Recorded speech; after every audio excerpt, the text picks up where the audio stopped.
উত্তর জনপদের অন্যতম গুরুত্বপূর্ণ প্রাচীন ঐতিহ্যের সমৃদ্ধ একটি জেলার নাম হলো আপনাদের বগুড়া।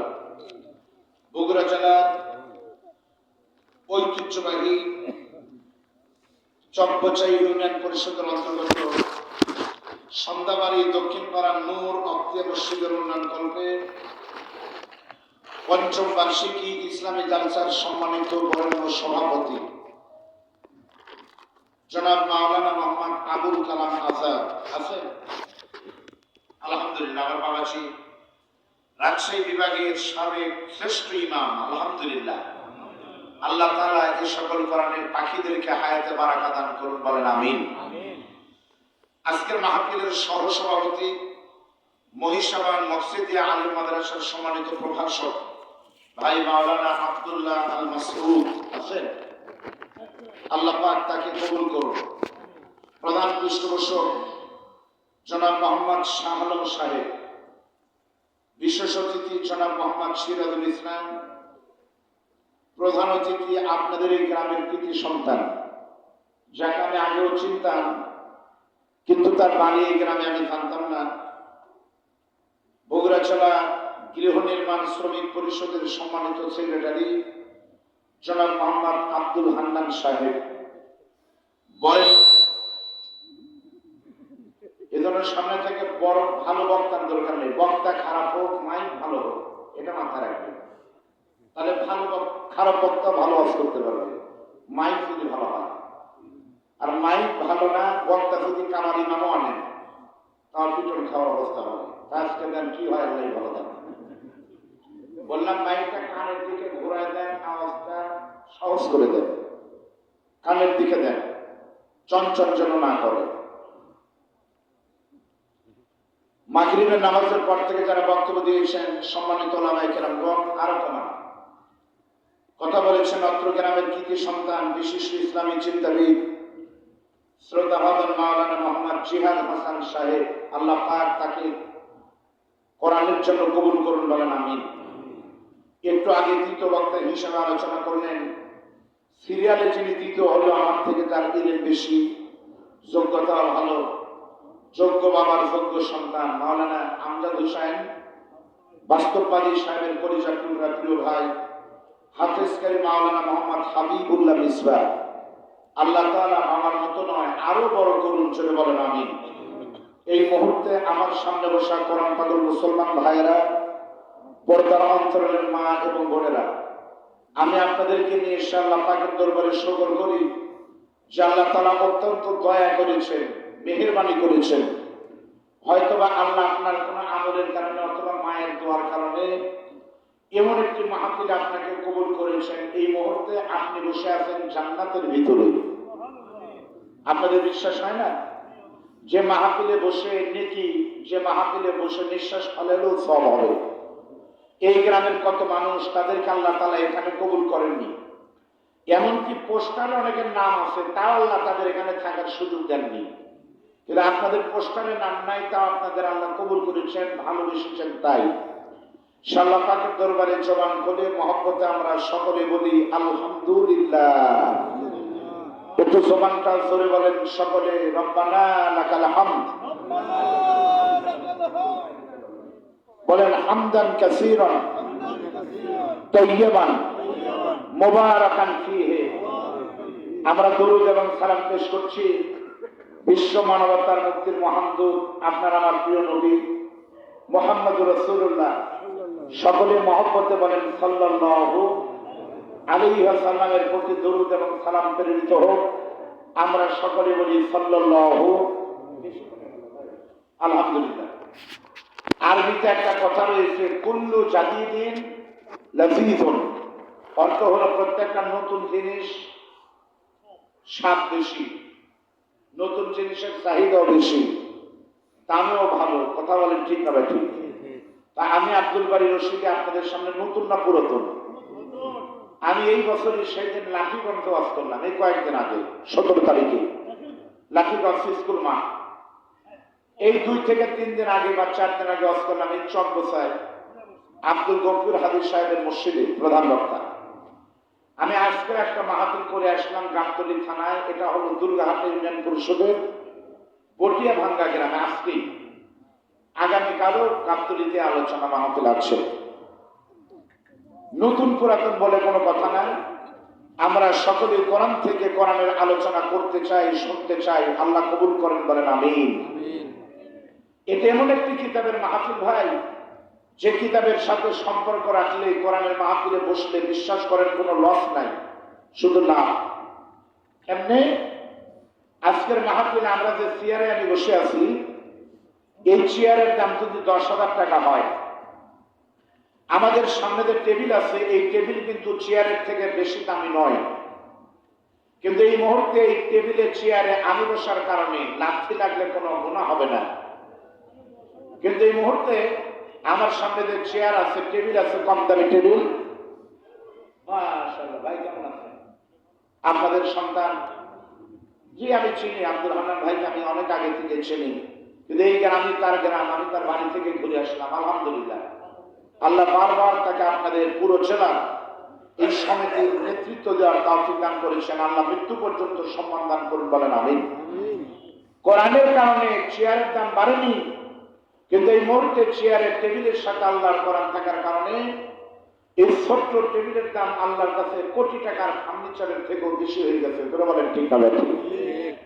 সমস্ত ফেরেশতাই ফেরেশতা, শুধুমাত্র কোরআন নিয়ে আসার কারণে জিবরাইল আলাইহিস সালাম হলেন ফেরেশতাদের নেতা। শুধু কোরআন থাকার কারণে এক মাসের দাম হলো কোরআনের কারণে লাইলাতুল কদরি খায়রুম মিন আলফি শাহর, 1000 মাসের থেকে এক রাতের দাম বেড়ে গেল শুধু কোরআনের কারণে। তাহলে আপনারা যদি সেই কোরআনের কারণে সময় দেন, এখানে ওয়াজ শোনেন, আপনারা কি মনে করেছেন আপনাদের দাম বাড়বে না? নবী বলেন আমান দাআ ইলাইহি হাদা ফাকাদ হুদিয়া ইলা সিরাতিল মুস্তাকিম।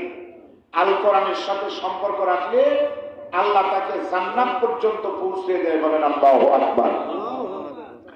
এটা এমন একটি কিতাব, যে কিতাবের আলোচনা কিয়ামত পর্যন্ত কখনোই শেষ হবে?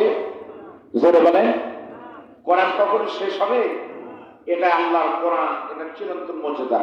দেখেন আল্লাহ পাক কি বলে কোরআন সম্পর্কে। আল্লাহ রাব্বুল আলামিন বলেন ইল্লাহু কানাল বাহরু মিদাদান লিকালিমাতি রাব্বি লানাফিদাল বাহরু ক্বাবলা আন তানফাদা কালিমাতু রাব্বি ওয়ালাউ জিনা বিমিসলিহি মাদাদা। আল্লাহু আকবার। কোরআনের আয়াত শেষ হলে কি বলতে হয় ভাই? আল্লাহু আকবার। এটা আপনারা আসতে বললে আমার কোনো লস নাই, লস কিন্তু আপনাদের। আজকের মাহফিলে আপনারা ছাড়া যারাই এসেছে তাদের কিন্তু দুনিয়াবি লাভ আছে, কিন্তু আপনারা যারা নিচে বসে আছেন আপনাদের নেকি ছাড়া কোনো লাভ নাই। দেখেন আজকের মাহফিলে যারা দোকানদার এসেছে তাদের ব্যবসা কিন্তু মোটামুটি হয়ে গেছে, জিলাপি আমার গুটি লাভ। এখানে মিডিয়া এসেছে, ইউটিউবার, তাদের সাবস্ক্রাইবার বাড়বে, ফলোয়ার বাড়বে, কামাই হবে। মাইক যেমন হোক ভাড়া কিন্তু পাবে, বক্তাও যেমন হোক টাকাও কিন্তু পাবে, নেতাও কিন্তু ভোট পাবে। আপনারা কি পাবেন? আপনাদের শুধু লাভ হলো সুবহানাল্লাহি তামলাউল মিজান, আলহামদুলিল্লাহি তামলানে মা বাইনাস সামাওয়াতি ওয়াল আরদ। একবার সুবহানাল্লাহ আলহামদুলিল্লাহ আল্লাহু আকবার জোরে দিলে আসমান জমিনের মাঝের ফাঁকা জায়গা আল্লাহ নেকি দিয়ে ভরাই দিবে। এরপরে যদি কেউ সুবহানাল্লাহ না বলে তার জন্য সুবহানাল্লাহ আরাম নাই, শেষ। একটু জোরে তাকবীর দেওয়া লাগবে। আপনারা কি পারবেন? 3টা তাকবীর দিলে আল্লাহ রহমত হয়। প্রথম তাকবীর সবাই জানতো লিল্লাহি তাকবীর, আল্লাহু আকবার। আর একটু জোরে দেওয়ার চেষ্টা করেন, লিল্লাহি তাকবীর, আল্লাহু আকবার।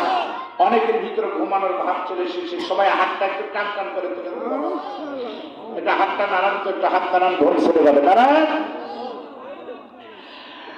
লিল্লাহি তাকবীর, আল্লাহু আকবার। হাত নামান। আল্লাহ রাব্বুল আলামিন বলেন এই কোরআনের কথা বলতে গিয়ে যদি সাগরের পানি কালি হয়, লিখতে লিখতে এক সময় সমস্ত সাগরের পানি শেষ হয়ে যাবে। অনুরূপ আরেকটা সাগরের পানি দিয়ে যদি কোরআন লেখা শুরু হয়, সেই কোরআনের সাগরের পানিও এক সময় শেষ হবে। তবু আল্লাহ পাকের কথা, কোরআনের কথা কখনোই শেষ হবে না। জোরে বলেন সুবহানাল্লাহ। এই কোরআন কেউ শেষ করতে পারেনি, লেখক লেখার মাধ্যমে শেষ করতে পারেনি, গায়ক গানের মাধ্যমে শেষ করতে পারেনি, ইমাম সাহেব কোরআন তেলাওয়াত দিয়ে শেষ করতে পারেনি, জালেম জুলুম করে কোরআন কখনো শেষ করতে পেরেছে কি? বাংলাদেশ থেকে কোরআন শেষ হয়েছে না, এখন আছে। জুলুম শেষ হয়ে গেছে, কিন্তু কোরআন কখনো শেষ হয়নি, ভবিষ্যতেও চলেন। আমরা সেই কোরআন থেকে আপনাদের সামনে ভাঙা কণ্ঠে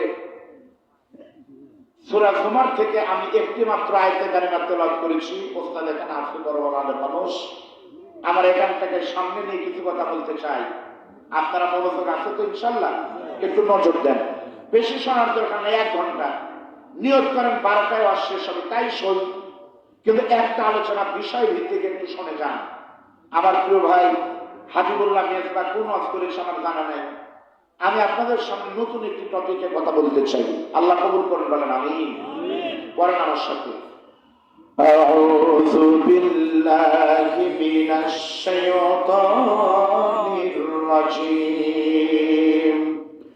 বিসমিল্লাহির রাহমানির রাহিম। قل يا عبادي الذين أسرفوا على أنفسهم لا تقنطوا من رحمة الله إن الله يغفر الذنوب جميعا إنه هو الغفور الرحيم। আপনাদের সামনে মহাগ্রন্থ কোরআনের সূরা জুমারের একটি আয়াতে কারিমা তেলাওয়াত করেছি। এখান থেকে কিছু কথা বলতে চাই, খুব খেয়াল করেন।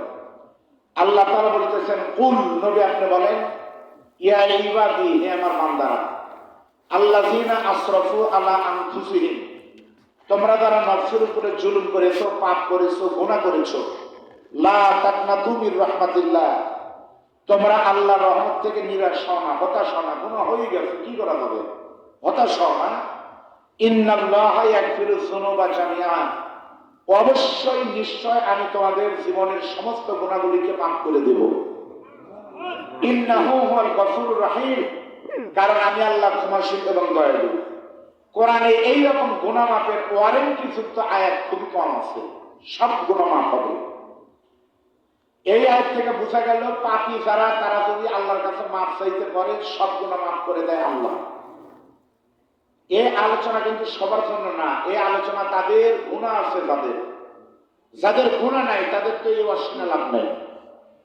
এই আলোচনা, এই আওয়াজটা শোনার পর আপনাদের গ্রামের যদি কোনো লোক না আসে, তাহলে মনে রাখবেন ওই লোকের অপরাধ না, বরং ওই লোকের হয়তো গুনাহ নাই, আইসা তো লাভ নাই।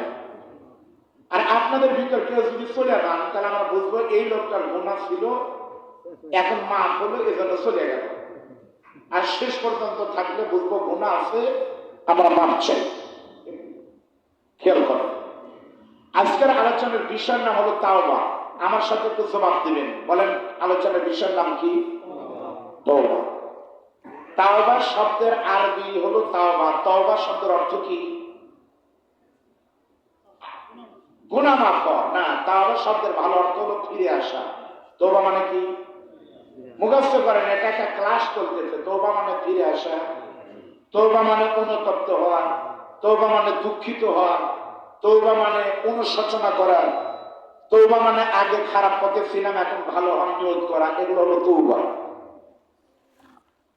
আরবি কি? আত-তাওবাতু মা'নাহু আর-রুজু। ক্বালা বাযুল উলামা আত-তাওবাতু মা'নাহু আর-রুজু ইলাল্লাহ। আরবি হলো ভালো হয়ে যাওয়ার আরবি নাম হলো তওবা, গুনাহ বাদ দেওয়ার নাম হলো তাওবা। এখানে আলেম ওলামা থাকলে অনেক আলেম আছেন, আমার চেয়ে বড় আলেম আছেন, আমি আলেমই না, আমি তো একেবারে মূর্খ মানুষ। এই আয়াতের ভিতরে কেউ আরবি গ্রামার জানলে বুঝবেন, ইয়া ইবাদি, এই ইয়াটার নাম হলো হরফে নেদা, ইন্নাটা হলো হরফে মুসাব্বা বিল ফিল। কোন আয়াতের সাথে ইন্না থাকলে অর্থ হয় অবশ্যই।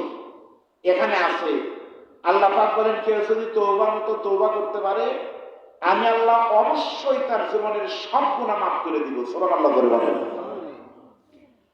কিন্তু তওবাটা হলো কি তাওবার মতো নিয়ম ছাড়া কি কাম হয়?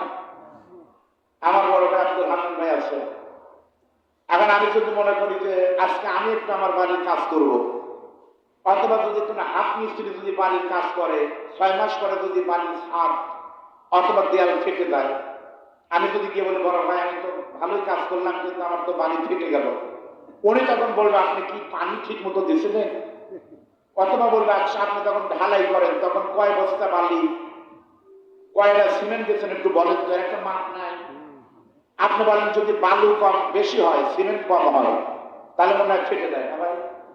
অথবা যদি সিমেন্টই বেশি হয় বালু একবারে কম দেন তাও কিন্তু ফাটবে। এই যে ভাই বলতে তাও ফাটবে।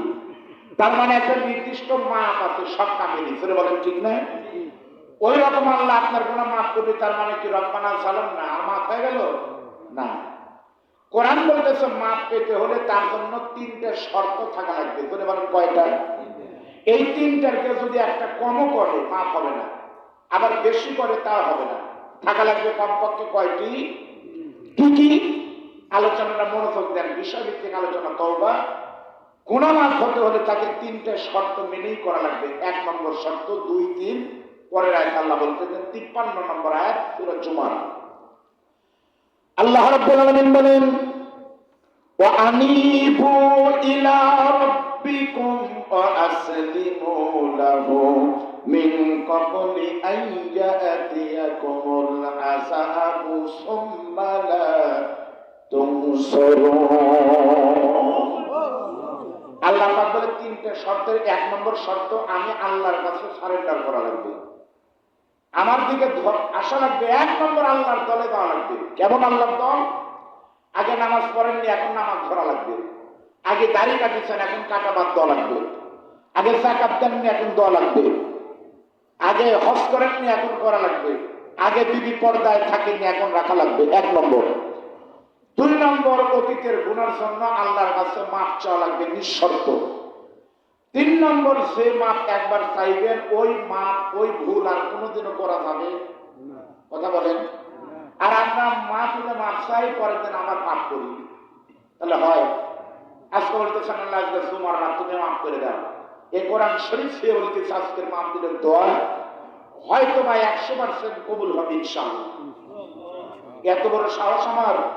কোরআন শরীফ কি কারণে? রজব মাসের দোয়া কবুল হয়। রজব মাস হলো পবিত্র মাস, এই রজব চলতেছে। আর 2 নম্বর হলো আজকে হলো জুমার রাত। জুমার রাতে কিন্তু দোয়া কবুলের গ্যারান্টি আছে, নবী হাদিসে বলেছেন। তাহলে নবী বলেছেন তাহলে 3টে শর্ত বলেন তো কি কি? 1 নম্বর আল্লাহর কাছে সারেন্ডার করা লাগবে, 2 নম্বর গুনাহ মাফ চাওয়া লাগবে, 3 নম্বর ওই পাপ আর কোনোদিন করা যাবে। বুঝছেন আপনারা? এই 3টে শর্ত মেনে যদি আপনি তওবা করতে পারেন, আমি লিখে দিতে পারি আপনাদের অতীত জীবনের সমস্ত গুনাহ ইনশাআল্লাহ আজকে মাফ হয়ে যাবে। সুবহানাল্লাহ বলেন। আপনি বলবেন হুজুর আমার সব গুনাহ, আমি চুরি করছি, সত্যি আজকে মাফ হবে। ডাকাতি করছেন, লুচ্চামি করছেন, গুন্ডামি করেছেন, আল্লাহ চাইলে সব মাফ হবে যদি 3টে শর্ত ঠিক থাকে। বলবেন হুজুর দলিল কি?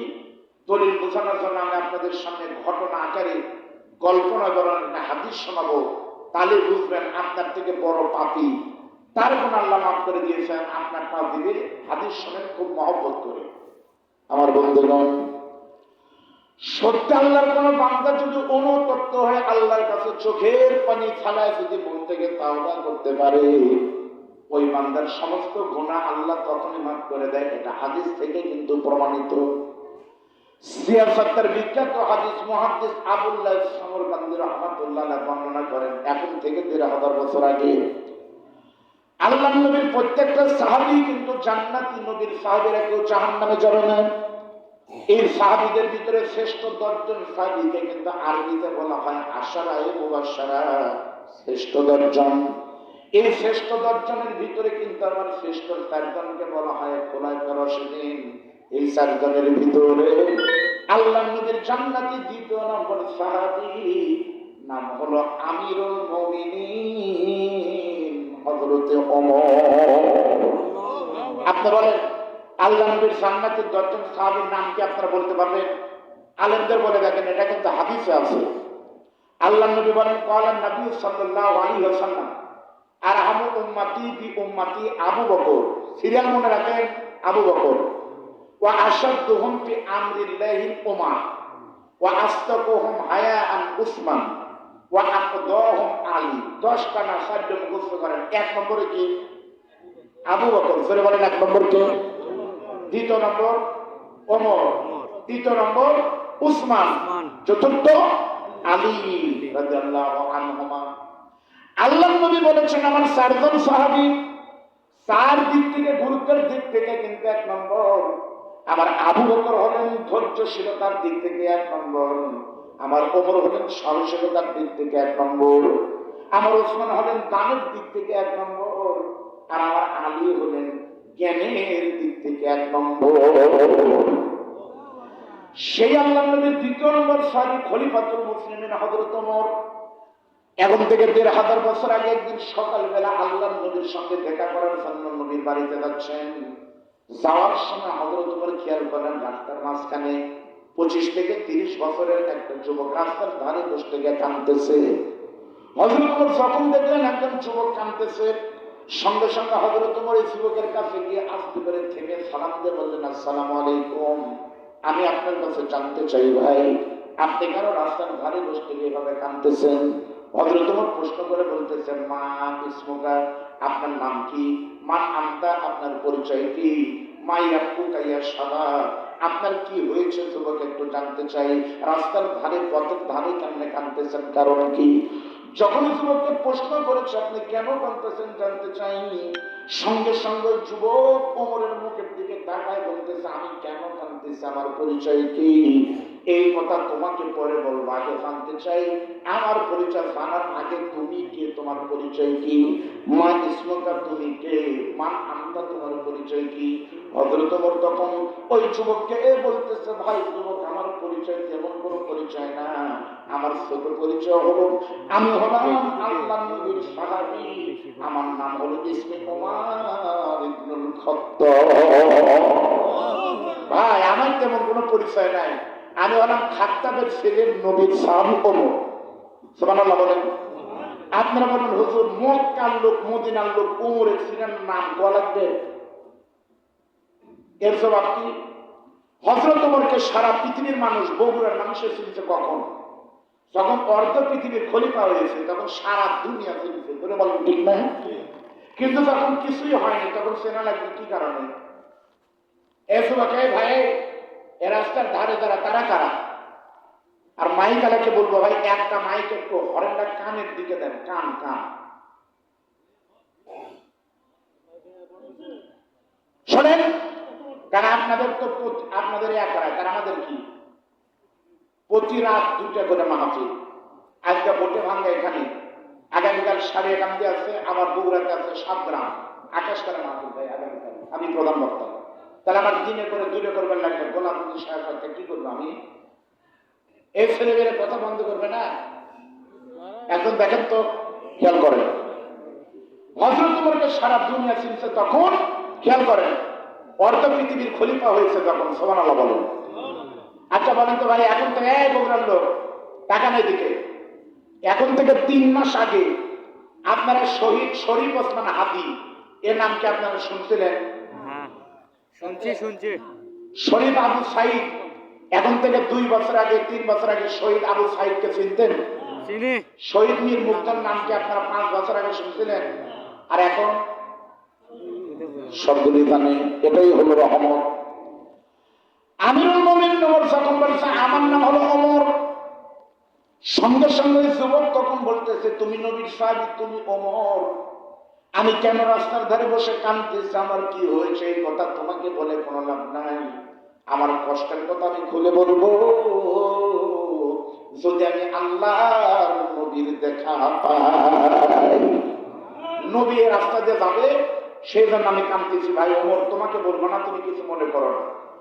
আল্লাহ নবীর সাথে হযরত ওমর তখন বলতেছে, ভাইজান আপনি এখানে কাদার দরকার নাই, আমি নবীর কাছে যাচ্ছি, চলেন আপনি আমার সাথে যাই, আপনাকে নিয়ে নবীর কাছে আমি নিয়ে যাবো। সুবহানাল্লাহ বলেন। হযরত ওমর তখন যুবককে সাথে নিয়ে নবীর দরবারে চলে গেলেন। হযরত ওমর এক পা দুপা করতে করতে নবীজির হুজরার সামনে গিয়ে যখন সালাম দিয়েছে, হাদিসে আছে ভিতর থেকে আমাদের নবী বের হয়ে এসে ওমরকে বলতেছে, ওমর কেমন রয়েছে? কুশল বিনিময়ের পরে হযরত ওমর বলেন, নবীজি আমি আপনার কাছে কেন এসেছি আমি কি বলবো? আমার কষ্টের কথা দুঃখের কথা আমি পরে বলবো হুজুর।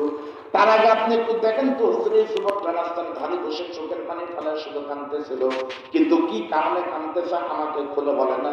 আপনি একটু শোনেন তো হুজুর, ওই লোকটার কি হয়েছে, যুবক কেন কাঁদতেছে একটু জানতে চান? সঙ্গে সঙ্গে আল্লাহ নবী বিশ্ব নবী যুবককে বলতেছে, ও বাবা যুবক তুমি কেন কাঁদতেছো একটু জানতে চাই। ওই যুবকটা তখন আল্লাহ নবীর বুকের ভিতরে মাথা দিয়ে হু হু করে কাঁদতেছে আর বলে, নবীজি আমি কাঁদতেছি, আমার কান্নার কারণ হলো হুজুর আমি অনেক বড় একটা গুনাহ করেছি। আপনারা একটা লোক ছাড়া কেউ কোনো কথা বললেন না। একটা তো কমেন হয় সুবহানাল্লাহ না হয় নাউজুবিল্লাহ। গুনাহ করার কথা শুনে সুবহানাল্লাহ কোন, নাউজুবিল্লাহ। সকলে বলেন নাউজুবিল্লাহ। আর এইবার সকলে বলেন সুবহানাল্লাহ। কারণ কি? নাউজুবিল্লাহ হলো গুনার কারণে, আর আলহামদুলিল্লাহ সুবহানাল্লাহ হলো এর নাম হলো তওবা। নিজের থেকে অনুতপ্ত হয়ে বলতেছে আমার ভুল হয়ে গেছে, আমার কি হবে।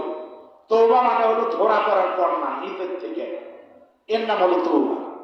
আমাদের বাংলাদেশে গুনাহ করার পর কি কেউ নিজের থেকে ধরা দেয়? ধরা পড়ে, সিসি ক্যামেরা ধরা পড়ে, অ্যারেস্ট হয়, তাও বলতেছে আমি করিনি। জোরে বলেন কথা ঠিক। আল্লাহ নবী বিশ্ব নবী বললেন তুমি গুনাহ করছো? বলে হ্যাঁ। নবী তখন বলে, আমার সাহাবী তুমি কেন বুঝো না? গুনাহ করার পরে কোনো মানুষ যদি অনুতপ্ত হয় তওবা করে আল্লাহ তো তাকে মাফ করে দিবেন। কোরআনে বলেছে, আমি নবীও বলেছি প্রত্যেকটা মানুষ হলো পাপী, কিন্তু সব থেকে দামি পাপী ওই বান্দা যে বান্দাটি গুনাহ করার পরে অনুতপ্ত হয়ে চোখের পানি ফেলায়, সেটাই হলো সবচেয়ে দামি পাপী। বাবা তুমি তওবা করলেই যা আল্লাহ তোমার গুনাহ মাফ করে দিতে পারে, তুমি কেন তওবা করতেছো না, কাঁদতেছো কারণ কি? ওই যুবকটা তখন বলে, নবীজি আমি কাঁদতেছি তওবা না করার কারণ হলো হুজুর আমার বিশ্বাস হলো আমার পাপটা এতই বড়, আমার গুনাহ আল্লাহ কোনোদিন মাফ করে দিবে না, সেই ভয় কাঁদতেছি, তওবা করতেছি না। নবী তখন মুসকি এসে বলতেছে, তুমি বলো কি আল্লাহর রহমতের থেকেও তোমার পাপ বড় নাকি? ওই যুবকটা তখন বলল, হুজুর আমার মন বলতেছে আমার অপরাধটা হলো আল্লাহর রহমতের থেকেও আরো বড়।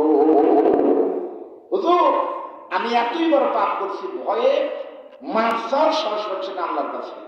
আল্লাহর নবী তখন একবারে নাম বললেন, তোমার এত বড় গুনাহ, কি গুনাহ বলো তোমার? তখন বলতেছে আল্লাহর নবী, হাদিস কিন্তু গল্প করতেছিলেন, নবীজি তখন বললেন, তোমার সেই গুনাহটা কি? হাল কাতালতা নাফসা। আলেমরা জানেন হাল কাতালতা নাফসা শব্দের অর্থ হলো তুমি কি মানুষ খুন করছো? দেখেন, দেখছেন একজন লোক গিয়েছিল বলে, এরা হলো শোনেন, ওরা হইছে বললে আমার কোনো সমস্যা নেই, আব্দুল হান্নান ভাইয়ের সমস্যা নাই। সমস্যা কি জানেন?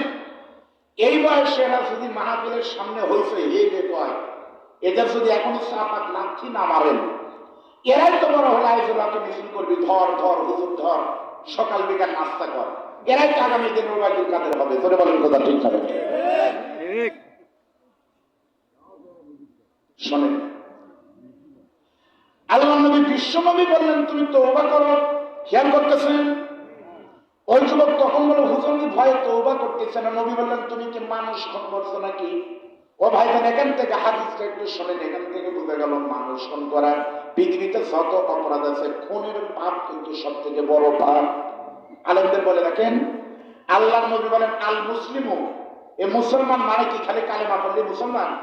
শুধু কালেমা পড়লে যদি মুসলমান হয়, বগুড়াতে বহু হিন্দু আছে আপনার থেকে শুদ্ধ করে কালেমা পড়তে পারে নাই, চিনতে পারবেন না, নাই ভাই? অনেক মানুষ আছে সালাম দিয়ে, ভাই কেমন আছেন? বলে আলহামদুলিল্লাহ। হুজুর বসেন, সুবহানাল্লাহ আলহামদুলিল্লাহ, আবার আসবে, দেখা হবে, আল্লাহ হাফেজ, সবই কয়। পরে কাপড়ের দোকানে, কাপড়ের নাম হলো গৌতম কাপড়ের দোকান। কে রে? তাহলে এতক্ষণ গৌতম আপনার সাথে সুবহানাল্লাহ করলো, তার মানে কি উনি আপনার থেকে ভালো জানে? তার মানে কোন মুসলমান?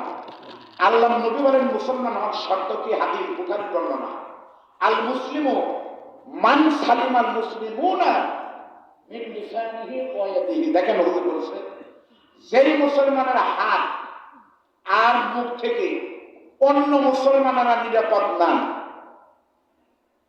বুঝেন, যে মুসলমানের, যে মানুষের না, কিন্তু এটা বুশের কথা বলেনি, নরেন্দ্র মোদীর কথা নাই। যেই মুসলমানের হাত থেকে অন্য মুসলমানেরা নিরাপদ না, সেই মুসলমান হতে পারে না। বলেন, রাজনীতি না আমার বাংলাদেশে বিগত 15-16 বছর এই বাংলাদেশের ক্ষমতাশীল নাম করা নামাজতে মুসলমানের হাত থেকে বাংলাদেশের হিন্দুরা কিন্তু নিরাপদ ছিল। কোন মামলা হয়নি হিন্দুদের নামে, কথা বলেন।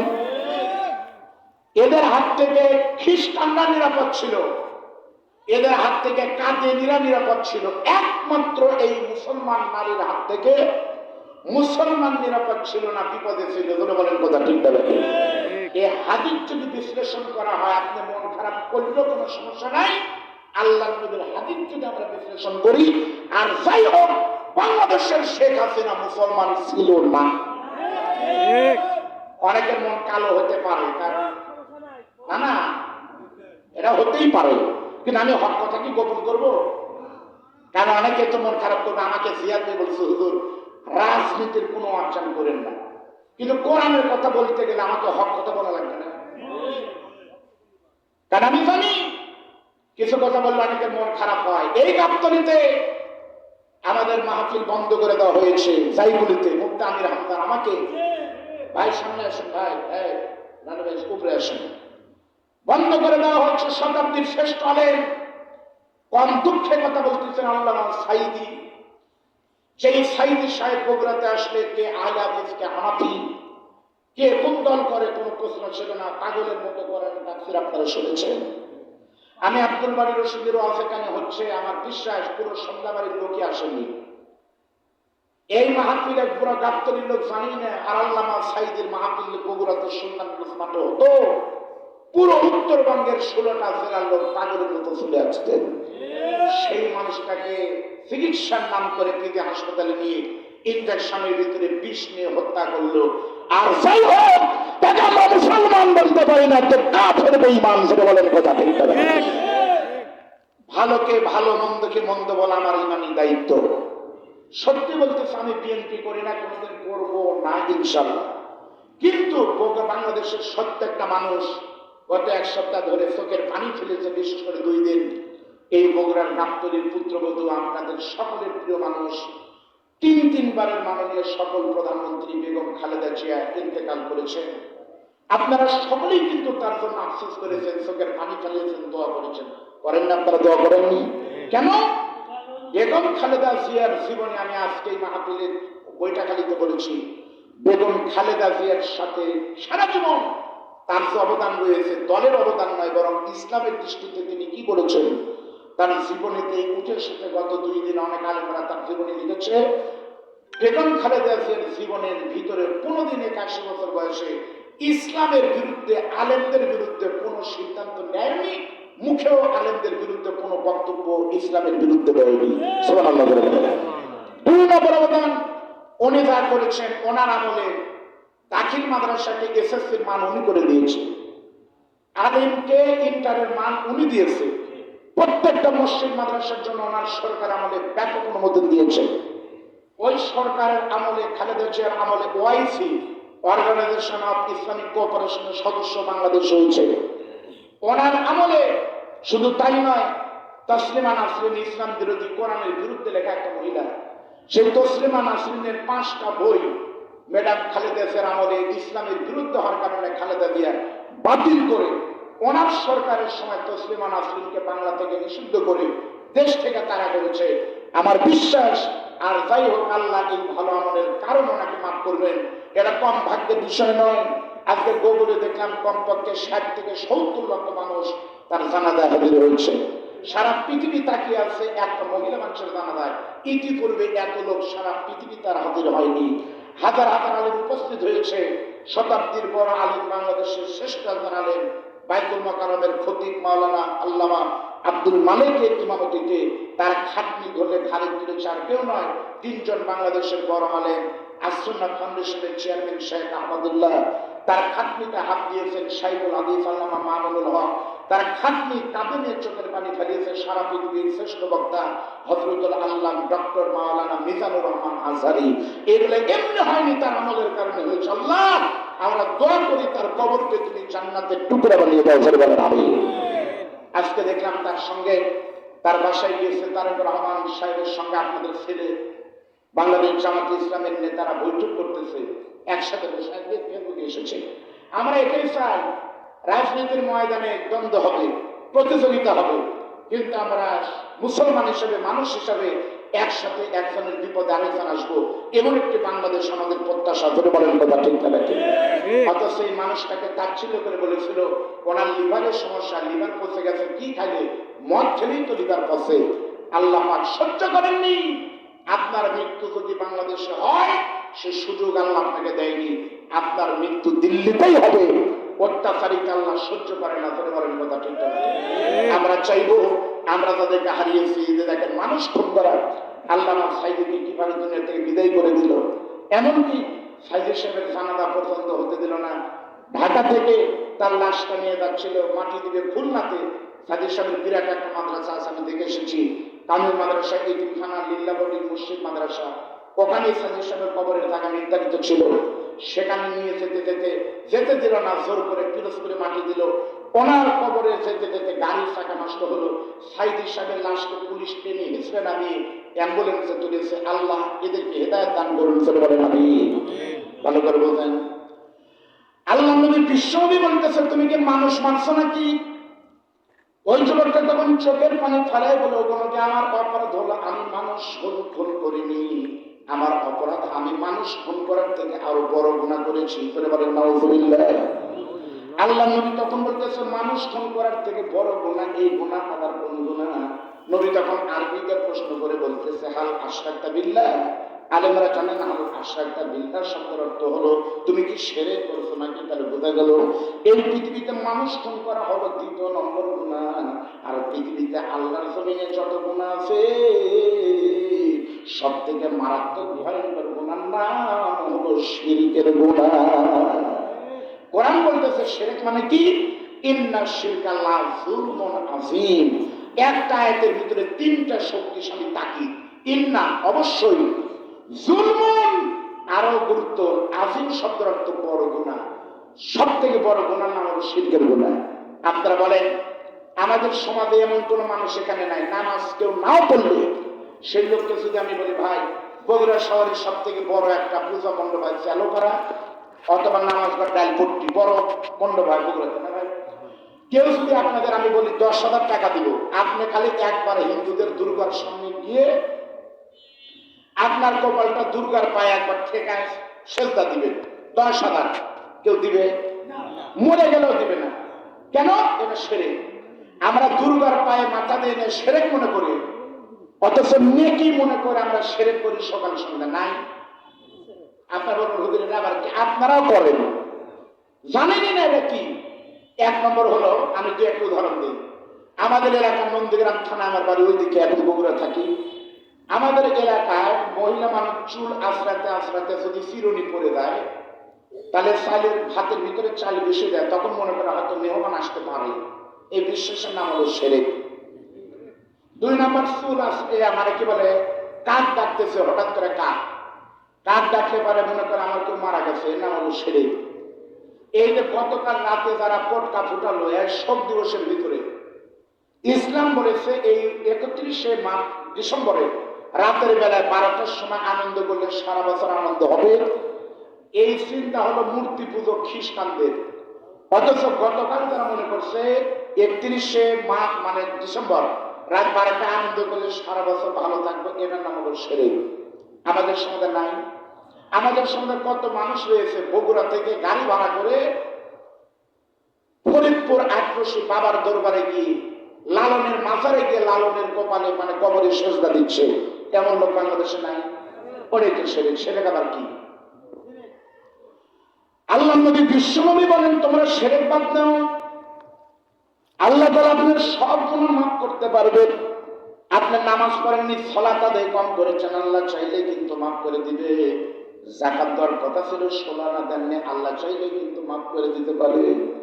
আপনার রোজা করার কথা ছিল, সাওম ঠিক মতো করেননি, তাও কিন্তু আল্লাহ মাফ করে দিতে পারবে। কিন্তু জেনে শুনে কোনো মুসলমান যদি একটা শিরকের গুনাহ করে, আর জানার পরে সেই লোকটা যদি শিরক থেকে যদি মাফ না চায়, আল্লাহ তাআলা সমস্ত গুনাহ মাফ করবে, কিন্তু শিরকের গুনাহ কোনোদিন মাফ হয় না। তওবা ছাড়া মাফ হয় না। আল্লাহ নবী বললেন, তুমি কি শিরক করছো নাকি খেয়াল করেন। সঙ্গে সঙ্গে যুবক চোখের পানি ফেলায় বলে বললেন, নবী আমার মন বলতেছে আমার গুনাহটা শিরকের থেকে আরো বড় গুনাহ। নবী বলতেছে, শিরকের থেকে বড় গুনাহ এটা আবার কোন গুনাহ? তখন বলবো, নবী আমার অপরাধ হলো আমার বাড়ি মদিনার বিশাল বড় একটা গোরস্থান, কবরস্থানের সাথেই, কবরস্থানের প্রাচীরের সঙ্গেই লাগানো আমার ঘর। আপনাদের সন্ধ্যা বাড়িতে এমন কিন্তু অনেক বাড়ি রয়েছে, তার বাড়ি গোরস্থানের প্রাচীরের সঙ্গেই কিন্তু লাগানো, অনেকের বাড়ি নাই। আমার বাড়ি ওই রকম কবরস্থানের সাথেই লাগানো আমার ঘর। ওই কবরস্থানে যখন কোনো মাইয়িত মারা যায় অথবা জানাজার সালাত হয়, আমি তার জানাজার দোয়ার ভিতরে শরীক হই। এটা কিন্তু তাদের ব্যাপারে না, আপনার জন্য কিন্তু এই অবস্থা করা হলো। নবী বলেছেন, আমি নবী কবরে চলে যাবো, মদিনায় শুয়ে থাকবো কিয়ামত পর্যন্ত তোমাদের কাছে। আমার 6টা অনুরোধ, আমার 6টা উপদেশ রেখে গেলাম। 6টা দায়িত্ব কিন্তু মুসলমান একজনের প্রতি আরেকজনের মানে নবী বলেছেন। তার ভিতরে 1 নম্বর হলো দেখা হলে সালাম দিতে হবে। 2 নম্বর হলো কোনো মানুষ যখন হাসি দিবে, আলহামদুলিল্লাহ, আব্দুল হান্নান ভাই বলবে আলহামদুলিল্লাহ, আমি কিন্তু বলবো ইয়া রাহমাতুল্লাহ। এটা হলো 2 নম্বর দায়িত্ব। 3 নম্বর নবীর রাস্তা থেকে তোমরা কষ্টদায়ক বস্তু দূরে দিবা। 4র্থ নম্বর হলো যখন কোনো মুসলমান মারা যাবে, ওই মুসলমানের জানাজার ভিতরে তোমরা শরীক করো। আর যখন কোনো মুসলমান অসুস্থ হবে, তোমরা মেহেরবানি করে তাকে হাসপাতালে অথবা বাড়িতে দেখতে যাও। আর মারা গেলে পরে দোয়া করে জানাজার ভিতরে তোমরা শরীক হয়ে তারা কবরে 3 মুষ্টি করে মাটি দিয়ে দেবে। কারণ যেই মানুষটা একবার দুনিয়া থেকে চলে যায়, ওই মানুষটা কিন্তু আর কোনোদিন ফেরত আসে না। ওখানে আমার অপরাধ হলো আমার বাড়ি মদিনার কবরস্থানের সাথে। ওই কবরস্থানে কোনো মাইয়িত মারা গেলে পরে আমি তাড়াতাড়ি করে তার জানাজার ভিতরে শরীক হই। জানাজা শেষ করে যখন মাইয়িতকে কবরের কাছে নিয়ে যাওয়া হয়, ধনী হোক, গরিব হোক, ফকির হোক, মিসকিন হোক, প্রধানমন্ত্রী হোক, সকলকেই কিন্তু 3 টুকরা কাপড় দেওয়া হয় পুরুষ হলে। আর মহিলা হলে বলেন তো কয় টুকরা কাপড়? সত্যি কিন্তু সাদা কাপড়। গতকাল দেখেছে ওই দৃশ্য আমার চোখের সামনে থেকে কিন্তু যাচ্ছে না। কত বড় মানুষ কিন্তু তার কবরের ভিতরে কিন্তু ছেলে তারেক রহমান নাম হলো, আর তার মাকে কিন্তু কাপড়টা সব মাকে শেষবারের মতো শোয়া দিয়েছে সাদা কাপড় পরে। গুনে দেখবেন কাপড় সংখ্যা কিন্তু মোট 5 টুকরা কাপড়, একই কাপড়। ওই কাপড় পরে যখন মেয়েটিকে পুরুষকে কবরের ভিতর দেওয়া হয়, আমার অপরাধ হলো কোনো মানুষ মারা গেলে পরে তার কবরের কাছে গিয়ে সকলের সঙ্গে কবরে 3 মুষ্টি করে মাটি দিই আর একটা দোয়া করি। আমি আপনাদের বলবো, বলেন তো আপনাদের এই এলাকায় কবরে মাটি দেওয়ার সময় আপনারা যে দোয়া করেন, দেখি আমাদের সাথে মিল আছে নাকি? আপনারা কি দোয়া করেন বলেন তো, কি দোয়া? এই যে ভাই বলতে আছে, হ্যাঁ আমি বললাম এটা হলো মাটি দেওয়ার দোয়া। আমি একটা কথা বলবো ভাই, আপনারা মন খারাপ করেন, আগে চোখ বড় করেন না। শোনেন, আমাদের বাংলাদেশ এমন একটা দেশ, বুঝুকে বাঙালি, এই যে মাটি দেওয়ার দোয়া, মিনহা খালাকনাকুম, আমি আমার ছোট্ট গুনাহগার, আমার ইলম কম, আমার যোগ্যতা নাই, অনেক সহিহ হাদিসের ভিতর প্রমাণিত সত্য। মাটি দেওয়ার দোয়া হলো বিসমিল্লাহির রহমানির, এটাই কিন্তু দোয়া, এটাই দোয়া। কিন্তু কেউ যদি মিনহা খালাকনাকুম বলে, তাফসীর ইবনে কাসিরের ভিতরে সে কেউ যদি দোয়া করে বিসমিল্লাহ বলার পরে, এই দোয়া করলে তার নামায় আমাদের প্রত্যেক অক্ষরে 10টা করে নেকি হবে, কিন্তু বিসমিল্লাহ বলাই লাগবে। আমরা অনেকে মনে করি এটা মাটি দেওয়ার দোয়া, এটা মাটি দেওয়ার দোয়া, এটা কোরআনের আয়াত। এর অর্থ কি আপনারা অনেকে জানেন না। জানেন না জন্য অনেক মানুষ কবর খুঁড়তে গিয়ে বিড়ি খায়। কালকে একটা ছবি দেখে আমার এমন মেজাজ খারাপ হয়েছে, একটা বড় নেতা কবরে মাটি দিয়ে শোক দিবসের দিন মাটিতে আসতেছে আর বিড়ি টানতেছে, তারপর মনেই নাই যে কোথায় গেছিল। ধরে বলেন কথা ঠিক না? শোনেন, মিনহা খালাকনাকুম মানে কি? এই কবরের ভিতরে তোমাকে, এই মাটি থেকে তোমাকে বানানো হয়েছিল, ওয়াফিহা নুঈদুকুম, ও বেগম খালেদা জিয়া, আজকে বাংলার মাটি থেকে তোমাকে বানিয়েছিলাম, সেই মাটির ভিতরে তোমাকে ঘুমাই দিলাম। ওয়ামিনহা নুখরিজুকুম তারাতান উখরা, আবার সন্ধ্যাবাড়ির কবর থেকেই কিন্তু তোমাকে টেনে বের করা হবে। এটা হলো অর্থ কোরআনের আয়াত। খেয়াল করেন, আল্লাহর নবীকে বলে, হুজুর আমার অপরাধ হলো, আমার এলাকায় যখন কোনো মানুষ মরে যায় আমি তার জানাজা করে কবরে 3 মুষ্টিকেরা মাটি দিয়ে দিই, আমরাও তো দেই। মাটি যখন দেওয়া হয় হুজুর, কবরটা সুন্দর করে ঠিকঠাক করার পরে তার আপনজনরা কবরের উপরে কিন্তু একটা খেজুরের ডাল পুঁতে দেয়। আপনাদের এলাকায় কি এরকম ডাল আপনারা দেন? এটা কিন্তু এমনি দিতে হয় না, এটা কিন্তু রাসূলের সুন্নাহ, এজন্য আমরা দিই। সুবহানাল্লাহ বলেন। কেন? বুখারী শরীফের হাদিস, আল্লাহর নবী একদিন রাস্তা দিয়ে যাওয়ার সময় দেখতেছে এক লোকের কবরে আযাব হচ্ছে। হাদিস না? আল্লাহর নবী তখন বললেন, এই এদিকে তাকাও, তোমরা একটা খেজুরের ডাল আনো। সাহাবীরা ডাল এনে দিলেন, আল্লাহর নবী দোয়া করে কবরের উপরে পুঁতে দিলেন। নবী বললেন, এখন কবরের আযাব মাফ হয়ে গেছে। সাহাবীরা বলল, হুজুর অপরাধ কি? বলতেছে, এই ছেলেটা পেশাব করতো কিন্তু পবিত্র হতো না। আমার বাংলাদেশের বহু যুবক ইচ্ছা করলে পেশাব থেকে পবিত্র হতে পারবে না, কারণ প্যান্ট এমন ভাবে পড়ছে ওয়ানে বসাই কঠিন। ধরে বলেন কথা ঠিক না? কবরে আযাব হবে। আল্লাহর নবী বললেন, তোমরা খেজুরের ডাল পুঁতে দাও। কারণ কি? খেজুরের ডাল কিন্তু বেশি দিন তাজা থাকে, আর উদ্ভিদের কিন্তু প্রাণ আছে। এবার উদ্ভিদের জীবন নাই। উদ্ভিদের যদি জীবন না থাকে, আমরা তো অক্সিজেন নেই, কোথায় পান? ওই গাছ দেয়। আর আমরা যেটা ছাড়ি কার্বন ডাই অক্সাইড দূষিত, ওটা গাছ নেয়। উদ্ভিদের যদি প্রাণ না থাকবে তাহলে ছোট গাছ বড় হয় কেমন? পরাগায়ন করেন না আপনারা? পরাগায়ন। উদ্ভিদের কিন্তু জীবন আছে। নবী বলেছেন, তাই শোনো, কবরে মাটি দেওয়ার পরে তোমরা কবরের উপরে খেজুরের ডাল পুঁতে দিও। কারণ এই খেজুরের ডালটা যে কয়দিন তাজা থাকবে, জীবিত থাকবে, সবুজ থাকবে, ওই কয়দিন খেজুরের তাজা ডাল কিন্তু জিকির করবে, তাসবিহ করবে, সুবহানাল্লাহ জিকির করবে। আর এই খেজুরের ডালটা জিকির করার কারণে আল্লাহ চাইলে পারে খেজুরের ডালের জিকিরের রসিলায় ওই মাইয়াতের কবরের আযাব মাফ করে দিয়া তাকে জান্নাতি করে দিতে পারে।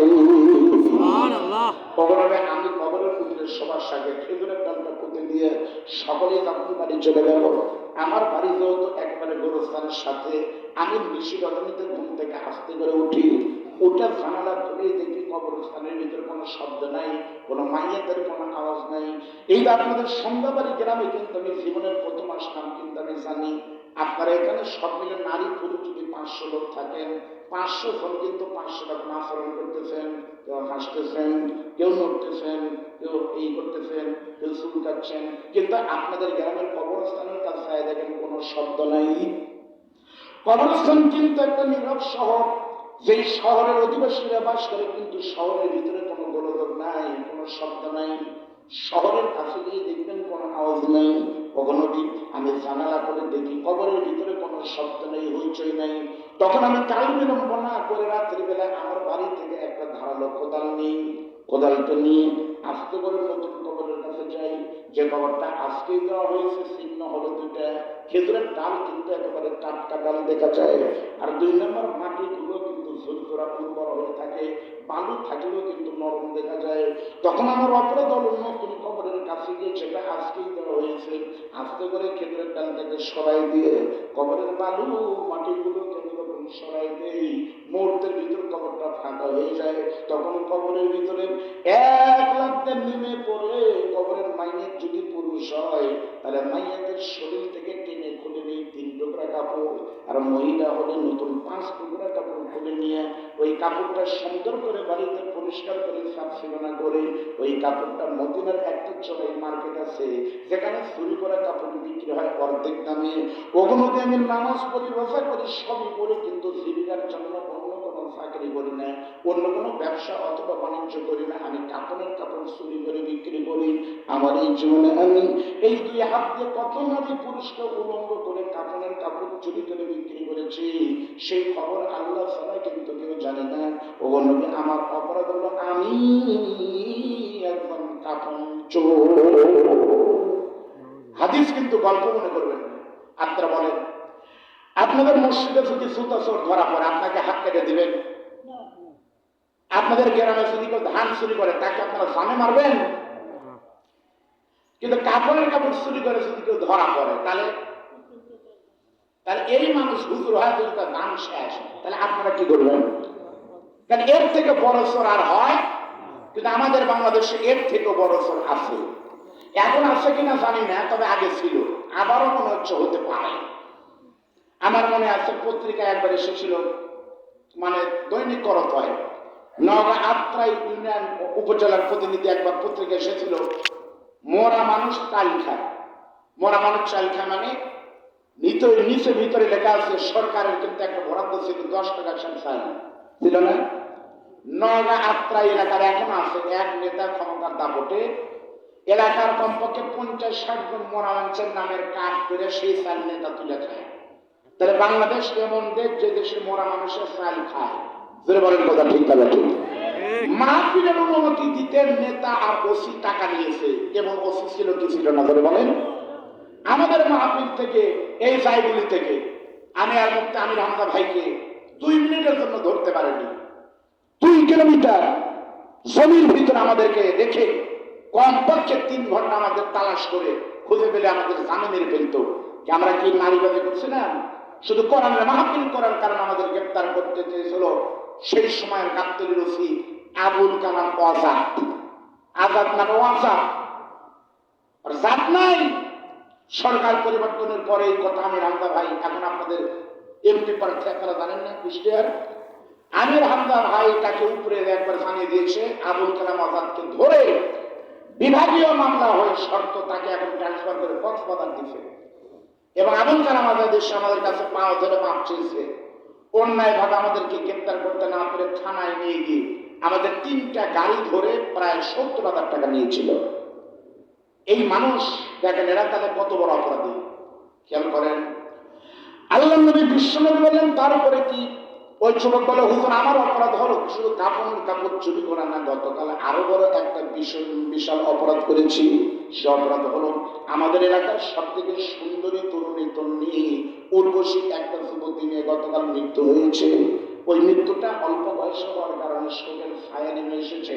পুরো এলাকায় কিন্তু সবাই চোখের পানি ফেলিয়েছে। এটাই কিন্তু নিয়ম। সর্বপ্রথম দাদা আসবে, তারপরে বাবা আসবে, তারপরে আপনি যাবেন। এটা আসল সিরিয়াল। কিন্তু যাবার সিরিয়াল কিন্তু সবার আগে আপনি হতে পারেন। আপনার লাশ কিন্তু আপনার দাদার কাঁধে উঠতে পারে। এর নাম হলো মৃত্যু।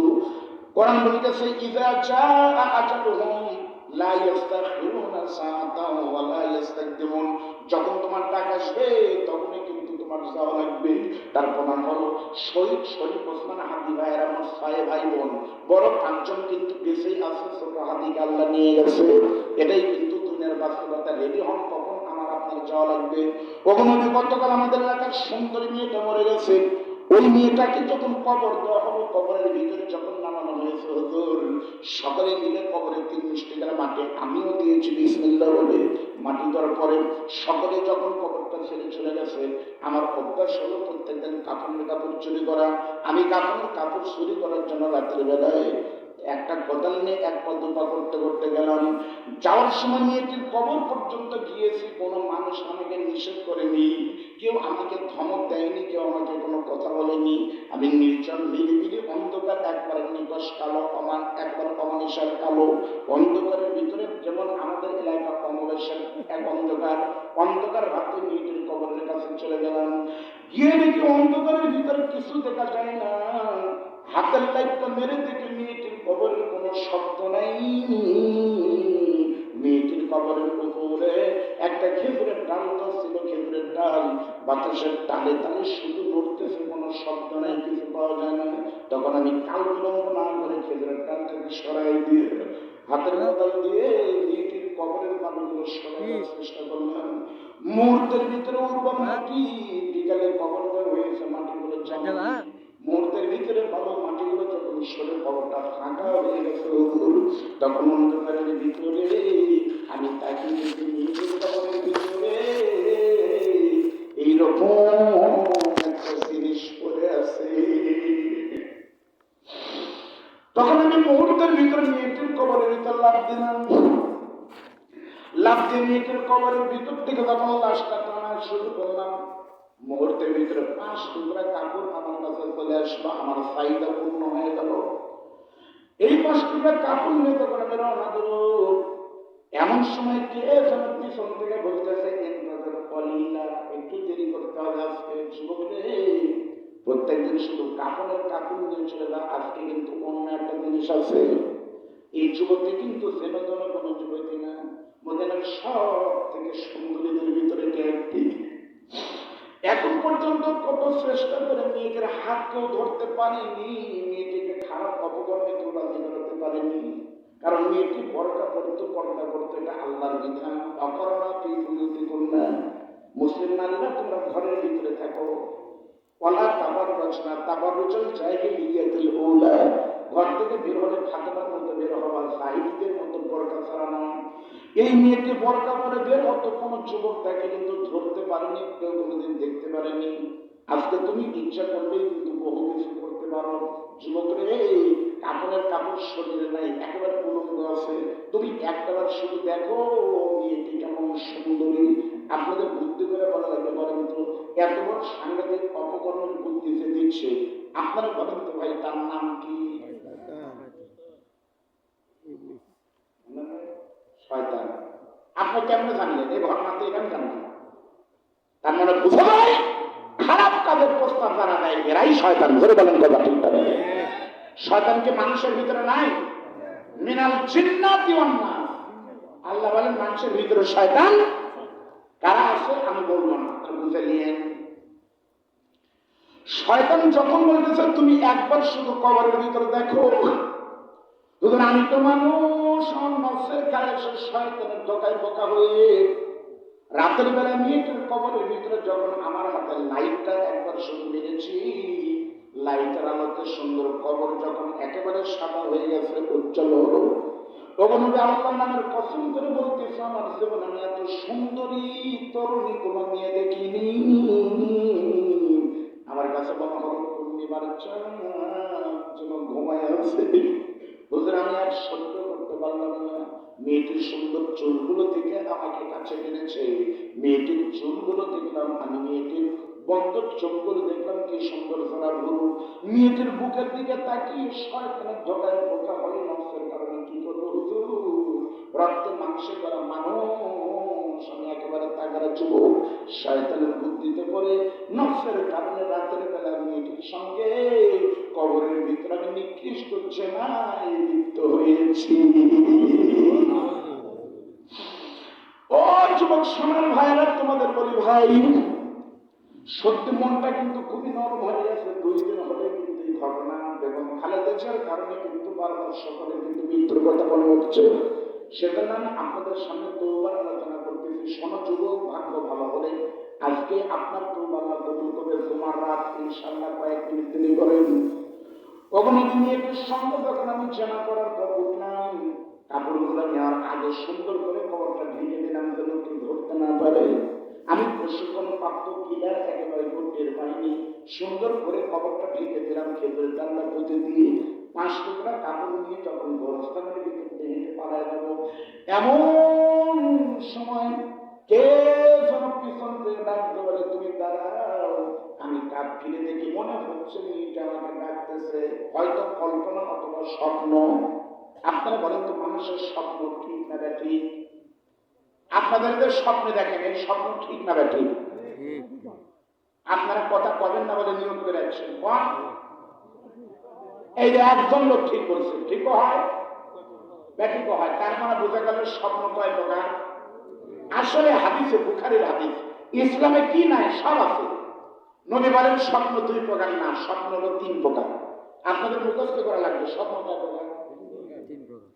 আমি লেখা দিতে পারবো, খাতা করে মানে আপনি রাতের বেলা যে স্বপ্ন দেখবেন সব সত্য স্বপ্ন দেখবেন, একটা খারাপ স্বপ্ন দেখবেন না। এরও নিয়ম আছে। একটা হিন্দু দিয়ে দেয়, আপনার রাতের বেলা ঘুমবেন, এসব সালাম জামাত আদায় করা লাগবে, পবিত্র বিছানায় পবিত্র শরীরে শোয়া লাগবে, ডান পা ধরে ঘুমানো লাগবে, দরুদ শরীফ পড়তে পড়তে ঘুমাতে হবে। রাতের বেলা যে স্বপ্ন দেখবেন শেষ রাতে নবী বলেন ওই স্বপ্ন পুরোটাই সত্য। ফিরে বলেন সুবহানাল্লাহ। মানুষের স্বপ্ন 3 প্রকার। 1 নম্বর হল খেয়ালি। খেয়ালি বুঝেন? খেয়াল খেয়াল তার মানে দিনে যা করে রাতের স্বপ্নের ভিতরে ওটাই দেখে। আলুওয়ালা আলু দেখে, বক্তার স্বপ্নের ভিতরে অর্থ করে, আমরা মাঝে মাঝে অর্থ করি, ওই তো অভ্যাস। 2 নম্বর হলো শয়তানি। শয়তানি স্বপ্ন শয়তান দেখায়। কেমনি শয়তান দেখাচ্ছে? তারা আলাদিসের লোক, আলাদিস করে লাভ নেই। যদি বাঁচতে চাস একবারের জন্য মাঘ মাসের 3 তারিখে ফরিদপুর আটকুশি একবার না, ওই মাজারে গিয়ে যদি একটা গরু অথবা খাসি দিয়ে বাবার দরবারে কৃষকের কবরে যদি একটা সেজদা দিতে পারিস, তাহলে তোর 14 বছরের সন্তান আনা এইবারে হবে। এই স্বপ্নে যদি আপনি দেখেন, এই স্বপ্ন যদি আপনি মসজিদও দেখেন, তা মনে করেন আপনি শয়তানের স্বপ্ন দেখেছেন, ওটা ঠিক না। আর 3 নম্বর স্বপ্ন হলো রহমানি, ওটা সত্য হয়। আপনি স্বপ্নে দেখতেছেন আপনার মাকে আপনি চাদর মিলে দিচ্ছেন, আপনি স্বপ্নে দেখতেছেন নবীর চেহারা, নবী বলছেন শয়তান চেহারা ধারণ করতে পারে না, সত্য। আপনি স্বপ্নে দেখলেন আপনি শীতের দিন হজের সফর হচ্ছে, হজের সময় আপনি কারোর সাথে পাওয়া করতেছেন বাংলাদেশে, ধরে নেবেন আল্লাহ আপনাকে বলতেছে পাগলায় তুই কাবায়, এগুলো সত্য।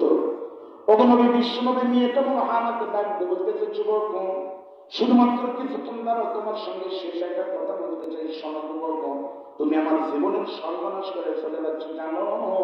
ওই আল্লাহর কসম করে বলতেছি এখন পর্যন্ত জীবনে কোনদিন 5 ওয়াক্ত সালাত কিন্তু আমি বাদ দিইনি, একটা অক্ত রোজা কোনোদিন কিন্তু আমি বাদ দিইনি, আমার এক হাত কোনোদিন কোনো যুবক ধরেনি, আমার মুখটা মদিনার কোনো পরপুরুষ এমনকি বাড়ির লোকও কিন্তু দেখেন আমার বাপ আর ভাই ছাড়া।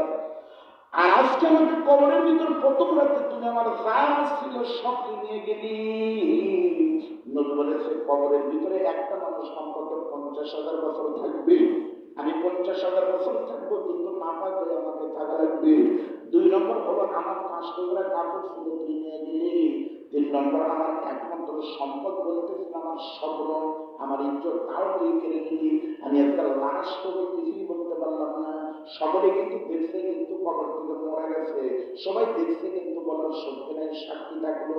সত্যি বলতেছি যুবক তুই মনে রাখবি, যেদিন আল্লাহ তোকে ডাক দিবে কি করার চিন্তা বেটা, আজকে তোমার আমল নামা তুমি করো, তুমি কত কোন খারাপ কাজ করেছো, যেদিন হিসাব গৃহীত হবে একবারে বাটখারা দিয়ে থামাইয়া আমার নিষ্ফলতার মতন সারাইয়া, একটা খারাপ কিন্তু কোনোদিন সারা হবে না। ওই কঠিন কিয়ামতের দিন নাফরমান তোর বিচার আল্লাহ আদালতে হবে, তোকে জাহান্নামে কিন্তু যাওয়া লাগবে, তুই যা বুঝে নেব তোকে হাসরের দিন। ওখানে নিয়ে কে কথা বলে যখন কবরের ভিতরে মিলে গেল, আমি তখন পাগল হয়ে গেলাম, কারণ আমি তো আপনার সাহায্য এখন কি করবো নবী, কাপড়ের কাপড়গুলো ভয় আমি কবরের ভিতরে ফালাই দিলাম, হু হু করতে করতে সারা কাঁদলাম। ও নদী ঘুরতে ঘুরতে আমি রাস্তায় রাস্তায় পাগলের মতো ঘুরতেছিলাম, কোমরের সঙ্গে দেখা হলো, কিন্তু ভয়ে এই কথা আমি বলিনি, আপনাকে বললাম নবী আমার অপরাধে কাপড় চুরি করেছে, আমি লাশের সামনে দানা করেছি, কুফুরি ফেল কিন্তু বড় গুণা, শিরকের থেকে বড় গুণা, চুরি করার থেকে বড় গুণা, এবং এটা খুন করার থেকে বড় গুণা। আপনি বলেন তো হুজুর এই গুণা আল্লাহ মাফ করবে কি করবে না? সঙ্গে সঙ্গে আল্লাহ নবী দোকানের চোখের পানি ফেলাইয়া সুন্দর চেহারার মানুষ নবী আমার আফসোস করে বলতে সত্যি সত্যি তোমার গুণাটা অনেক বড়। হাদিসের কথায় লেখা আছে যখন বলছে তোমার পাপটা অনেক বড়, ওই যুবকটা তখন ভয়ে মারছে দূর, শর্টকাট করে বলতেছে রাত গভীর হয়ে গেছে, 1 মাস চলে গেল যুবকটা ফিরেনি, সবাই বলতেছে আমাদের ছেলে মারা গেছে, তোলা হারাই গেছে। 40 দিন চলে গেল, 40 দিন পর সকালবেলা হযরত জিবরাইল আলাইহিস সালাম ওহী নিয়ে আসে, কিন্তু হযরত জিবরাইল, সেই জিবরাইল এসে আল্লাহর নবীকে সালাম দিয়ে বলে হাবিবুল্লাহ, ও আল্লাহর নবী আপনার সঙ্গে আজকে কোরআন আলোচনা হবে না, আপনাকে একটা সুসংবাদ দিতে এসেছি, আপনি কি জানেন এখন থেকে 40 দিন আগে লাশের সাথে জেনা করেছেন সেই কোনো কোন জায়গায়?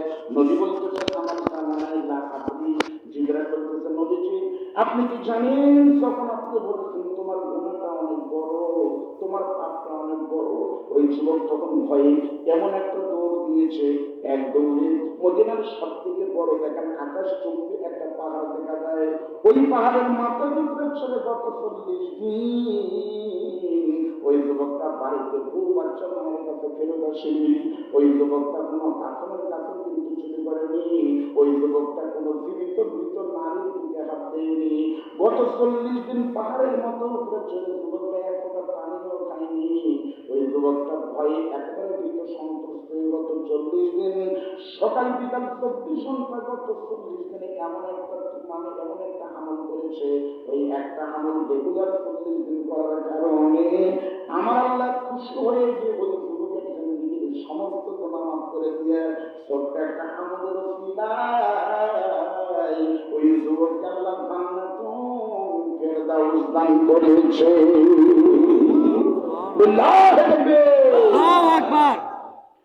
আল্লাহর নবী আশ্চর্য বলতেছে, জিবরাইল কাফন চুরির গুনাহটা হুজুর সব মা, কাফন চুরি না মা করে লাশের সাথে জানাটা হুজুর ওটাও মা।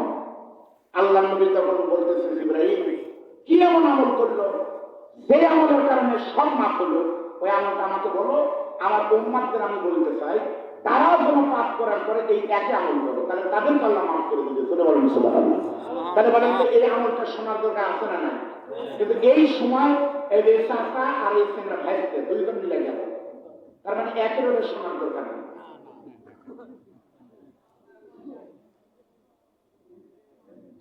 খেয়াল করেন, আমি খুবই খুশি হয়েছি ভাই আব্দুল রহমান ভাই, 12টা বেজে গেল, আপনারা একটা লোক গানে কখন না গেলেন না, খালি চাষা ভেস্ত আমরা করবো, কিন্তু আমার আসছি চাষা ভেস্তে মিলে আমার গিরি খাবি, নাহলে কোনো বুদ্ধি করে আমার আসতে আসা বলে আমি।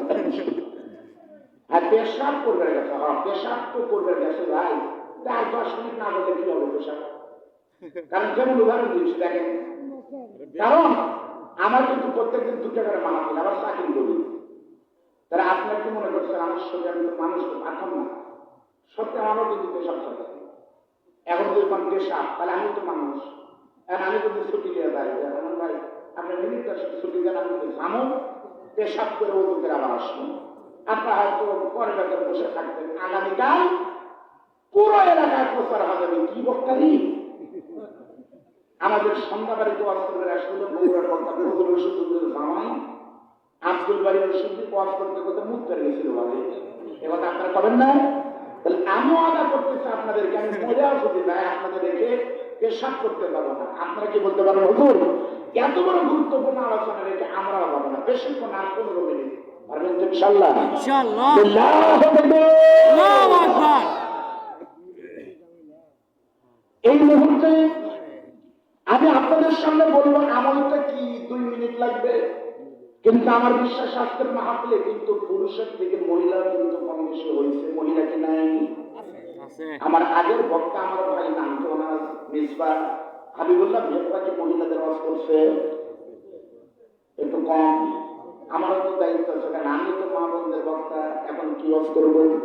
যেহেতু দ্বিতীয় বক্তা করছে সেজন্য মায়ের ওয়াজ করবো মাত্র 5 মিনিট ধরে ধরেন, এখন বলতেছে 16, আমি 21 পর্যন্ত বলবো মা তোমাদের ওয়াজ করবো 2 ভাগে, প্রথম করবো যুবতীদের জন্য। মা নবী বলেছেন কোন যুবতী যদি শুধুমাত্র 4টা আমল করতে পারে, 4টা আমল করলে নবী তাকে বলেছেন জান্নাতে হবে। 1 নম্বর আমল হলো কোন মেয়ে যদি 5 ওয়াক্ত সালাত করতে পারে নিয়মিত, 2 নম্বর রমজান শরীফের রোজা করবে সময় মতো, 3 নম্বর স্বামী নামক লোকের খেদমত করবে, আর 4র্থ নম্বর কোন মেয়ে যদি পর্দা মানতে পারে সন্ধ্যাবাড়ি মেয়েকে কিয়ামতের দিন নবী বলেছেন সে আমার মেয়ে ফাতেমার সঙ্গে জান্নাতে যাবে। সুবহানাল্লাহ। মা এই 4টা আমাদের ভিতর সবথেকে জরুরি কিন্তু নামাজ নামা, কারণ মেয়েরা অসুস্থ হলে কিন্তু নামাজ না হয়, রোজা কিন্তু মা হয় কিন্তু পরে করতে হয়, স্বামী বিদেশ থাকলে কিন্তু খেদমত না হলে হয়, কিন্তু পর্দা কিন্তু 24 ঘন্টায় ফরজ হয় না, স্বামী না থাকলেও কিন্তু ফরজ, অসুস্থ হলেও কিন্তু ফরজ না। সত্যি বলতেছি আটা ভালো হলে যেমন পিঠা ভালো হয়, সত্যি বীজ ভালো হলে যেমন ধান ভালো হয়, কোন মেয়ে যদি আমাদের দিক থেকে থাকে না হয় ওই মেয়েটির পেট থেকেও কিন্তু ওই রকম ফল বানায়। সত্যি 1000 বছর পরে গাবতলী এলাকার এই সন্ধ্যাবাড়ি দক্ষিণ পাড়া গ্রামের কোন মেয়ে যদি আমার আলোচনা শুনে মেজবা ভাইয়ের আলোচনা শুনে ঠিক মতো পর্দা করতে পারে, ওই মেয়েটার পেট থেকে কিন্তু হযরত মুসলিম জন্ম নিবে। আপনাদের এই সন্ধ্যাবাড়ি গ্রাম থেকে আবার কোরআনের পাখি আল্লামা সাইদি হুজুরের জন্ম হবে। এখন 15 গেল, 3 মিনিট আমি আলোচনা করবো মায়ের রোজ। মায়ের কোনো ওয়াজ আমার জানা নাই, নবী বলেছেন মায়ের শুধু হলো খেদমত, তোমার জান্নাত ওটা ওয়ানারুকা। নবী বলেন তোমার মা মুখে যেটা বলবে ওটাই তোমার জন্য কবুল হবে। সত্যি আমি আব্দুল গানি রশিদের দোয়া কবুল 50-50 হতেও পারে না পারে। নবী বলেছেন তোমার মায়ের দোয়া হবে 100% গ্যারান্টি।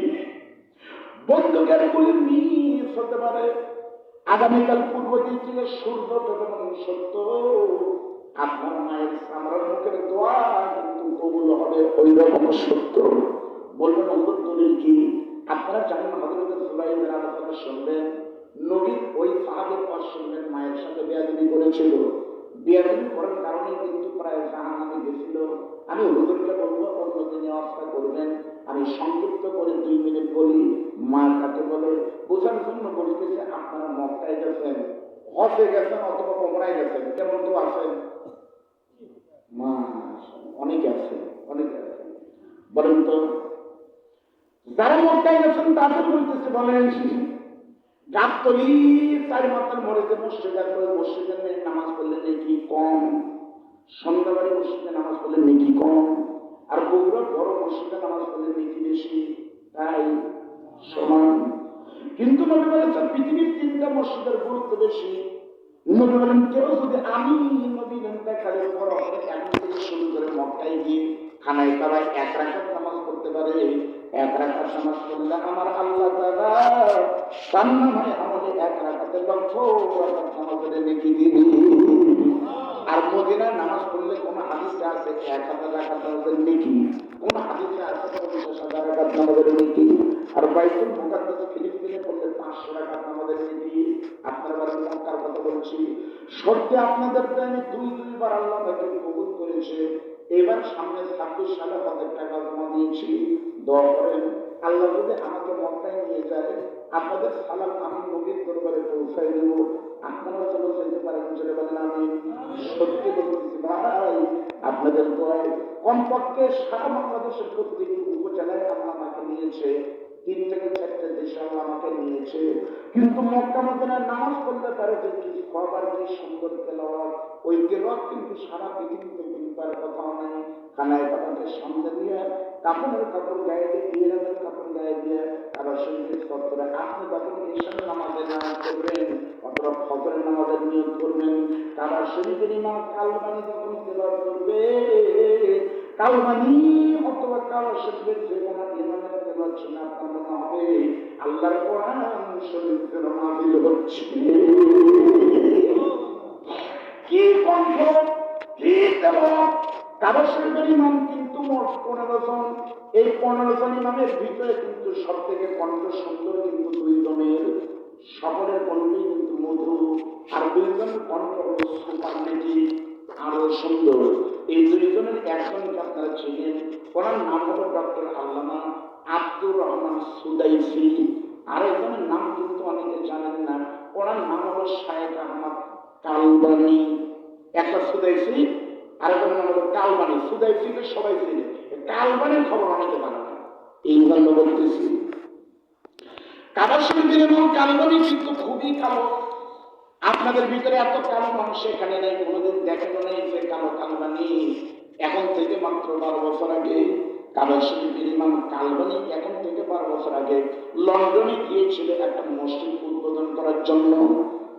বিদেশে কিন্তু মসজিদ বানানো এত সোজা না, বিরাট ব্যাপার সেবার। সে মসজিদ উদ্বোধন করার জন্য কালবানিকে দাওয়াত করেছিল। কাবার শরীফের ইমাম কালবানি দিয়েছে নাইজেরিয়া থেকে কালো এক সন্তান কালবানি মেহমান হয়ে বিমানে চলে গেছেন লন্ডনে। কালবানির সাথে গিয়ে জুমার সালাত আদায় করার জন্য খুতবা দিয়া 2 রাকাত নামাজের যখন নিয়ত করেছে, কালবানির তেলাওয়াত শুনে সেই দিন সমস্ত মানুষ চোখের পানি ফেলায় কেঁদেছে। নামাজ শেষ হলো, সালাতের পরে কালবানি তখন গাড়িতে চড়তে যাবে, এমন সময় সাংবাদিকরা ডাকতে বলতেছে কাবার ইমাম কালবানি,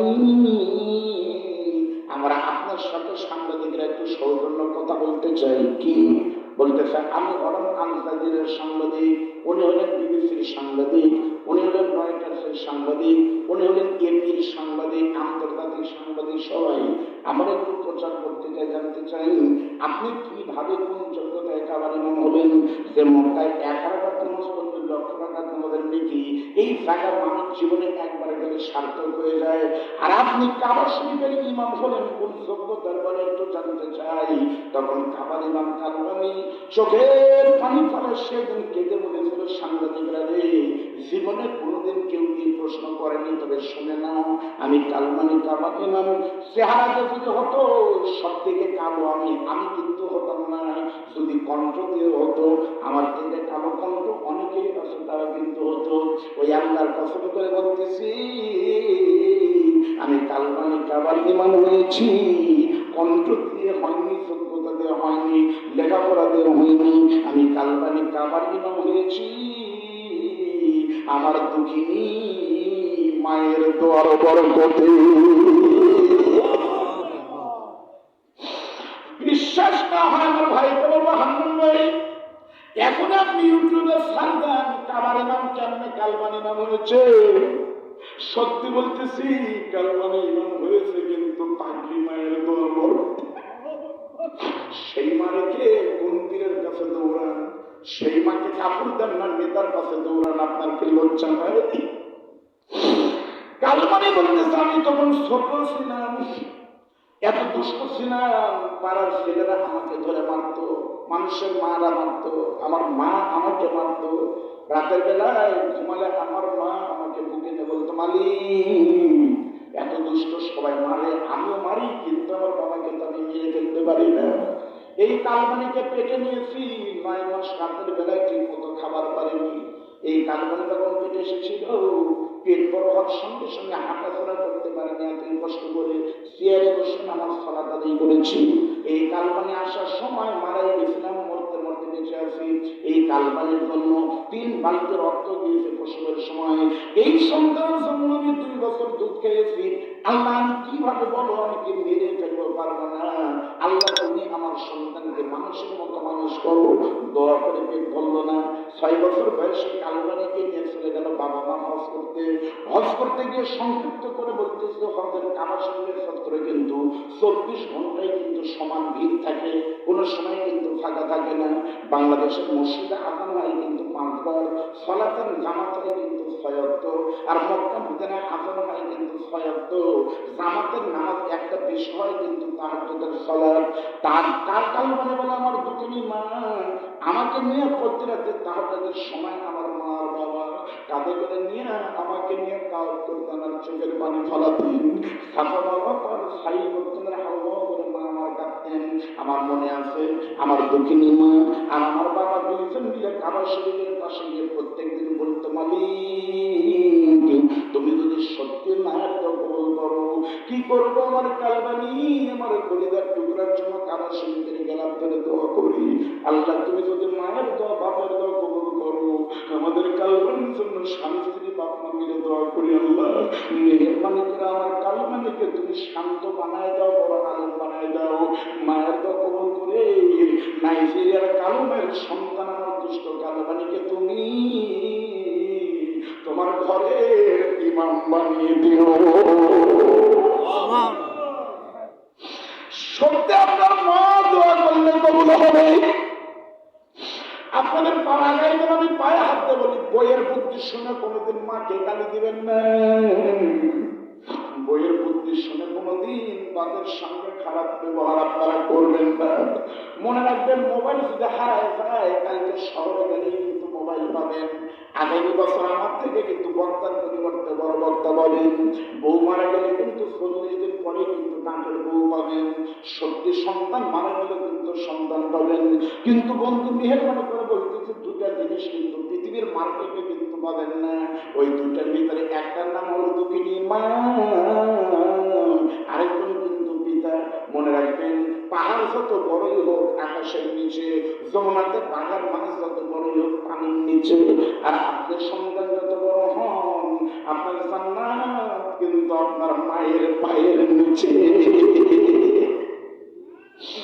বাবা বুড়ো মানুষ থাকলে মনে হয় বাবা মনে হয় পোশাক পেশাল পারে বেশি, কিন্তু এই বাবাকে কাপড় করে কবরে রেখে আসে। আপনার বুক বলবে বাড়িতে শান্তি নাই, বাবাই ছিল কিন্তু ফার্নিচার। মা থাকতে বোঝা যায় না, মা মনে হয় বুড়ি, কিন্তু মাকে একবার কবরের বাড়িতে সাথে সাথে নামায় দেখেন। সত্যি মুহূর্তে যদি আমাদের প্রিয় ভাই তারেক রহমানকে বলা হয় আপনি পৃথিবীতে কি চান বলেন তো, কি চান শুধু যদি প্রশ্ন করা হয়, তারেক রহমান কাঁদদার বলবে কিছুই চাই না। 17 বছর যখন আমি ছিলাম না তখন মা ছিল, আর এখন আমি আছি আমার বাড়িতে আমার মা নাই। ক্ষমতা চাই না, আমার মাকে যদি একটা বার সুস্থ অবস্থায় ফিরে পেতাম। এই মাত্র খবরে গেছে তাহাজ্জুদ কিন্তু শুরু হয়েছে 12:28 হবে। আজকে আমার রাত ইনশাআল্লাহ আপনার রাতে কবুল হবে। আমি একটু মেহরবানি করে দিতে চাই, আপনাদের ভিতরে কার কার দিকে মা নাই, কার মাকে কে কে নিজের হাতে আপনার মাকে কবরের ভিতরে রেখেছেন, কার কার মা নাই আমাকে দেখান। আমার আল্লাহর ভিডিওতে হচ্ছে মা মারা গেছে তাদের, তার একটা হাত করে দিত, কার কার মা নাই একটু দেখি। আরে কত মানুষের মা শুয়ে আছে কবরে, সবারই মা নাই। এবার হাত নামান, এবার দেখান তো কার কার বাপ নাই। ওই তাহলে আমি আছে আমার বাপ নাই, আব্দুল হান্নান ভাইয়েরও নাই, হাত নামান। আপনাদের আমি কল্পনা করাচ্ছি, তাকান, মনে করেন এটা আপনার মৃত বাবা, এটা আপনার পাগলি মা, হতেই পারে আজকে শুধু একটা নীতি কম, একটা কোন বিশ্বর কারণে আজকে 1 জানুয়ারি 17 পৌষ সন্ধ্যাবাড়ি কবরের ভিতরে আপনার মাকে ফেরেশতারা 12টার সময় লাঠিতে মারতেছে, আপনার মায়ের মাথা থেকে রক্ত পড়তেছে, ফেরেশতারা বলতেছে আলো আলো হবে। আল্লাহ বলতেছে রে তুমি মহিলা, তোমার গ্রামে সভা হচ্ছে দাও, তোমার সন্তান যদি তোমার জন্য একটা একটু দোয়া করতে পারে, আমি আজকে থেকে তোমার কবর জান্নাতের টুকরা বানায় দিব। আপনি তাকায় দেখেন আপনাদের বুকের মা কিন্তু কবর থেকে উঠে সে কিন্তু রাস্তায় চোখের পানি তলায় দোয়া করতেছে।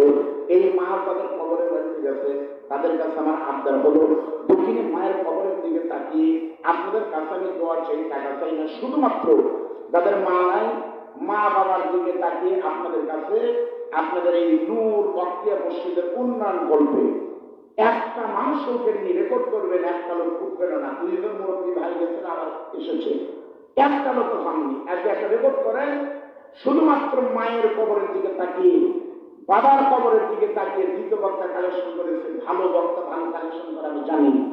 এছাড়া গাছতলি সাধন করে নিয়ে হলো দিনের বেলা আপনার সন্ধ্যার পর থেকে খাইছেন আর দিয়ে গেছেন, তার মানে 2 বার হয়ে গেছে। এবার শেষ পালান, সবার কাছে জোর নাই, শুধু মা। দুপুরে দিয়েছেন নিজের জন্য, দ্বিতীয় বক্তা দিয়েছেন আপনার ছেলের জন্য, এখন শুধু মা ও বাবার জন্য। যাদের মরে গেছে আল্লাহ যেন জান্নাতের টুকরা করে, যাদের বেঁচে আছে আল্লাহ যেন কমপক্ষে 10টা বছর হায়াত দেয়। স্বপ্নে যদি আপনার মাকে দেখতে পারেন আপনার মা কবরে ভালো আছে, সেই নিয়োগ করে আপনাদের কাছে আমি 100টা কোরআন শরীফ চাই, 100 কোরআন। প্রত্যেকটা কোরআনের দাম মাত্র 500 টাকা, 1 কোরআন 500, 2 কোরআন 1000, 20 কোরআন 10,000, 10 কোরআন 5,000। যারা দিবেন 100 কোরআন 500 টাকা পিস, ওই ছোট মুখে 500 মানে 500 না, আপনার জন্য 500, সামর্থ্য আছে আপনার জন্য 10টা কোরআন, আরো পারলে 20টা কোরআন কে দিবেন আল্লাহ কবুল করেন। আল্লাহর একজন কোরআন দিয়েছে 500 টাকা, একটা কোরআন আল্লাহ কবুল করেন। আপনাদের সন্তান জনাব আব্দুল হান্নান ভাই বাবা নাই, তার বাবার কবরের দিকে তাকিয়ে মার হায়াতের দিকে তাকিয়ে 2 কোরআন বাবদ 1000 টাকা আল্লাহ সকলের দানকে কবুল করুন, জোরে বলেন আমিন। একটু মেহেরবানি করে দেন, এই হাতে দিলে পরে বেশি পাবেন। অনেকের নাই, বলেন হয়তো 2-4 দিন পর দিব, 1 মাস পর দিব, আল্লাহ কবুল করেন। আরেকজন ভাই আমার দিয়েছে 500 টাকা, আল্লাহ তুমি কবুল করে চলে বলেন আমিন। একটু বলেন তো ভাই, বাগান ধান কেটে দিবেন, রমজান মাসে দিবেন, বলেন একটা করেন 500, যদি সংখ্যা থাকে তাহলে একটু দিবেন। কালেকশন কিন্তু লম্বার সময় যারা হয়েছে আমি জানি, আমাকে বলতে হুজুর আপনি একটু বলবেন, আপনার হাতে অনেকের নাম করার জন্য বসে আছে, মাদনদের কথা দেবেন না, এখনই দিবেন, আল্লাহ কবুল করেন। কার দোয়া আল্লাহ কিভাবে কবুল করেন জানা নাই, আল্লাহ যেন আপনাদের সবাইকে মাফ করে দেবেন আমি। আপনাদের 1000 টাকা 2 কোরআন দেখেন, আলহামদুলিল্লাহ। আল্লাহ রাজন গরম দিয়েছে 500 টাকা 1 কোরআন, আল্লাহ কবুল করেন, বলেন আমিন। আমিন আমিন আল্লাহ আমিন, দানকারীদের সঙ্গে তুমি জান্নাত রাহো আমিন। একটু বলেন, আচ্ছা আপনাদের মসজিদের সভাপতি কে ভাই? এই মসজিদের সভাপতি নাই, এখানে নাই, সেক্রেটারি